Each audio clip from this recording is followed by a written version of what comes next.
So hello everybody and welcome back to the YouTube channel. So today I'm going to be telling you like 3-4 things that you need to take care of for the 10th board English exams regarding paper presentation on how you have to present your paper.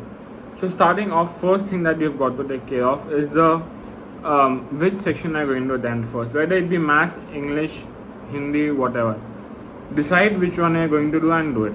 What I used to do in my time was I used to go section wise, A, B, C, D. I didn't used to be like, let's do section B first, section D. No, I'm like what we also need to understand is there's a marks keep increasing as we progress. Like for example, in section A, it's just an example that, and there are 10 questions of 1 mark each.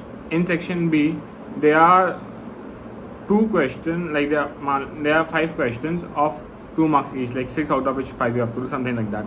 And in section C, there will be 3 marks of 3 questions. In section D, there will be 2 marks of 2 questions of 5 marks or whatever.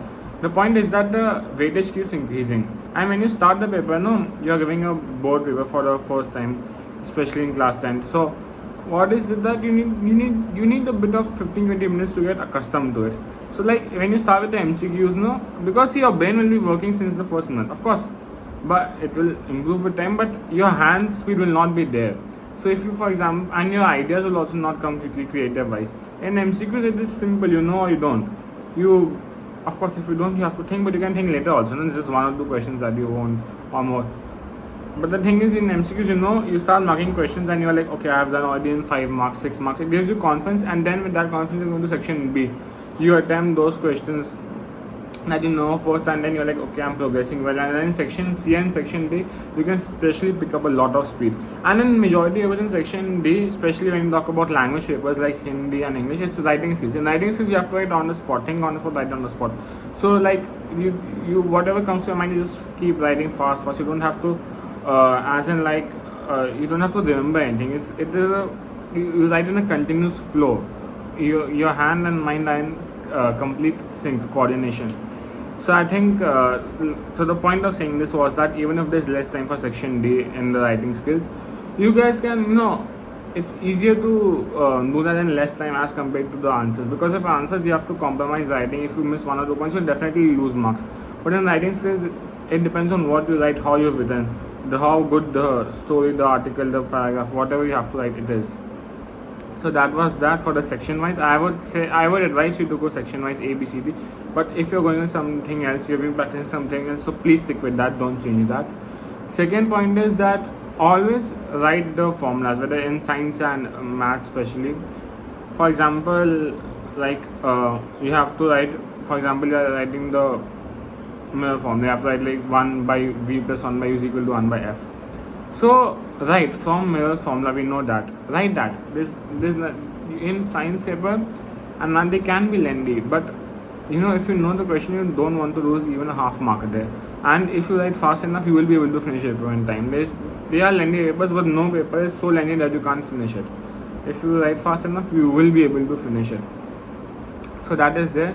And like in maths, just write in bracket, like even if it is trigonometry, even if it is right angle triangle, everybody knows the formula, just write that sine theta is equal to p by h perpendicular on hypotenuse. Just write it in a bracket. At least the teacher knows that because you should not assume anything that the teacher will know. Basically what I'm trying to say is don't take any risk.